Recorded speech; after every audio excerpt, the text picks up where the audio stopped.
Poin yang pertama yang tadi saya sampaikan adalah tentang memilah dan memilih bakat. Adapun poin yang kedua yang perlu kita perhatikan ketika kita akan mendidik anak berdasarkan bakat adalah apapun bakatnya, pondasinya sama. Ini poin yang kedua. Apapun bakatnya, pondasinya sama. Apa yang saya maksud dengan pondasi di sini? Mari kita perhatikan para sahabat Nabi Sallallahu Alaihi Wasallam. Kalau kita perhatikan, ternyata keahlian dan profesi para sahabat itu sangat beragam.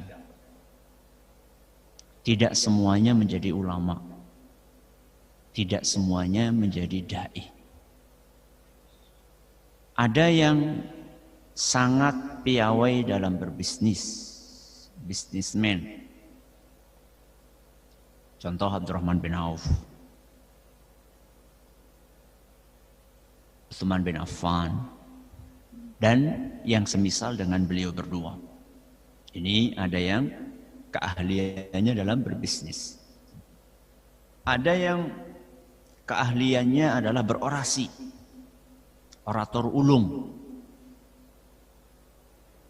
Bahkan sampai ditugasi oleh Nabi SAW untuk berorasi di hadapan delegasi dari kabilah yang datang menemui Rasul SAW, yaitu Bani Tamim. Ada Bani Tamim datang, kemudian menampilkan oratornya, dan oratornya ini terlihat dia membanggakan orasinya. Maka Nabi SAW pun mengutus orator beliau yang bernama Thabit bin Qais. Thabit bin Qais radhiyallahu anhu. Keahliannya, passionnya itu dalam berorasi, ditampilkan oleh Nabi SAW. Ada saudagar, bisnismen, ada orator, ada juga panglima. Ada juga panglima yang handal, yang terkenal, Khalid bin Walid radhiyallahu anhu, dan juga panglima-panglima yang lainnya. Ada yang mubaligh, Mus'ab bin Umair, Mu'adz bin Jabal. Ada yang ahli Quran, ada yang petani, ada yang peternak, dan sekian macam-macam keahlian para sahabat itu. Bakat mereka ini dikembangkan sesuai dengan apa yang dia cenderungi. Tapi yang menarik apa? Pondasinya semuanya sama. Semuanya berakidah kuat, patuh terhadap Allah Subhanahu wa ta'ala, menjalankan kewajiban-kewajiban agama, menjauhi hal-hal yang diharamkan oleh Allah Azza wa Jalla. Pondasinya sama. Maka Bapak Ibu, para guru, ketika kita akan mengarahkan anak-anak kita sesuai dengan bakatnya, sesuai dengan minatnya, jangan lupa, apapun nanti anak akan menjadi, apapun profesinya yang kita arahkan, entah dia bakatnya dalam dunia kedokteran, entah dia bakatnya nanti akan menjadi masinis, entah nanti dia bakatnya akan menjadi pilot, akan menjadi pedagang, tetap pondasinya adalah akidah yang kuat.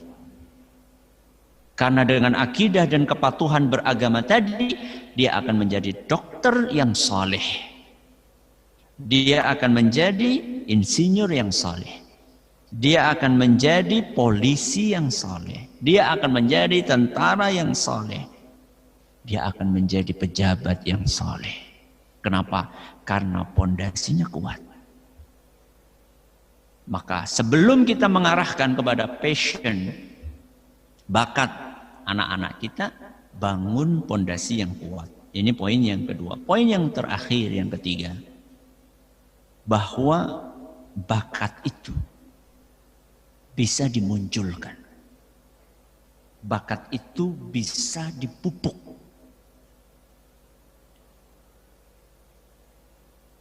Barangkali ada di antara kita yang pernah mendengar kisahnya salah satu muridnya Imam Syafi'i yang diistilahkan di zaman ini sebagai slow learner, pembelajar yang lambat. Siapa itu? Ar-Rabi' ibnu Sulaiman. Ar-Rabi' ibnu Sulaiman rahimahullah. Beliau termasuk yang EQ-nya dalam tanda kutip rendah. Karena dijelaskan oleh Imam Syafi'i berkali-kali. Enggak paham-paham juga. Bahkan sampai 40 kali diulang oleh Imam Syafi'i pelajaran. Sampai beliau akhirnya mundur dengan teratur. Malu sama teman-temannya. Apakah kemudian Imam Syafi'i mengatakan kepada Ar-Rabi' ibnu Sulaiman, kamu nggak bakat belajar agama? Apa seperti itu? Enggak. Esok harinya ketika Imam Syafi'i ngajar, kok nggak kelihatan Ar-Rabi', tanya kemana? Di rumah, datangi ke rumahnya. Kenapa nggak datang lagi? Malu. Saya nggak paham-paham. Apakah kemudian Imam Syafi'i katakan kepada Ar-Rabi', sudahlah kamu memang bakatnya jadi petani aja sana? Enggak. Beliau katakan kepada muridnya, wahai Ar-Rabi', andaikan saya bisa suapi ilmu itu seperti aku menyuapi makanan, aku akan suapkan makanan itu ke mulutmu. Artinya jangan malu, jangan putus asa. Begitu mendapatkan motivasi dahsyat dari sang guru, maka Ar-Rabi' pun semakin semangat tanpa kenal lelah, tanpa dirundung dengan sifat malu, terus belajar sampai menjadi ulama besar. Ini namanya bakat yang dikembangkan. Jadi ketika kita ketemu sama anak lamban, jangan buru-buru kita katakan kamu nggak bakat ngapal. Belum tentu. Mungkin dia punya potensi terpendam. Yang perlu ada orang yang mendongkrak potensi tersebut. Al-Kisai, seorang ahli nahwu, pakar nahwu terkenal. Awalnya nggak paham nahwu, sampai beliau kabur dari majelis karena nggak paham-paham. Tahu-tahu di luar dia ngelihat ada semut yang membawa makanan yang jauh lebih besar dari tubuhnya, mau naik mungkin sarangnya di atas, jatuh lagi, naik jatuh lagi, naik jatuh lagi, sampai berpuluh-puluh kali hingga akhirnya bisa naik membawa makanannya ke atas menuju ke sarangnya. Lalu saat itu Al-Kisai pun mengatakan bahwa kalau semut saja nggak putus asa, kenapa saya putus asa? Akhirnya beliau belajar sampai beliau menguasai nahwu, menjadi ahli nahwu tersohor dunia. Jadi bakat itu bisa dikembangkan, bisa dimunculkan, bisa ditumbuhkan. Jangan buru-buru mengatakan anak saya nggak bakat ini, jangan. Ya. Kecuali kalau memang sudah maksimal, ya. Kemudian pondasi dasarnya tadi sudah dikuatkan, setelah itu terserah. Dia sudah punya pondasi yang kuat.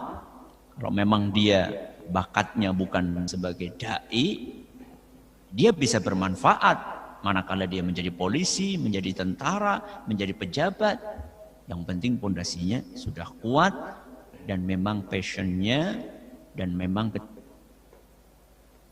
ada apa yang dia tampakkan kepada orang tuanya atau kepada gurunya. Ini beberapa poin sedikit yang mudah-mudahan bisa bermanfaat bagi kami pribadi dan juga bagi para pendengar serta pemirsa sekalian. Wallahu ta'ala a'la wa a'lam. Mohon seandainya ada hal-hal yang kurang pas kepada guru kita untuk mengoreksinya, Ustaz Yusuf Baisa hafizahullah ta'ala. Silakan Kak Muslim. Terima kasih Ustaz Abdul Zain. Barakallahu fikum. Masya Allah. Kita memang sebagai murid sedikit-sedikit ngambil ilmu dari Ustaz kita berdua ini. dan terus kita tidak bosan untuk menuntut ilmu.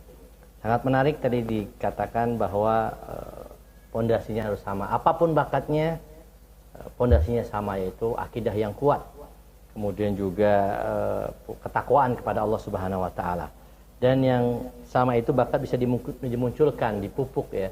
Seperti Ustaz Yusuf katakan tadi, dengan bakat itu ada semangat, ada tertarik si anak ini untuk mengembangkan bakatnya.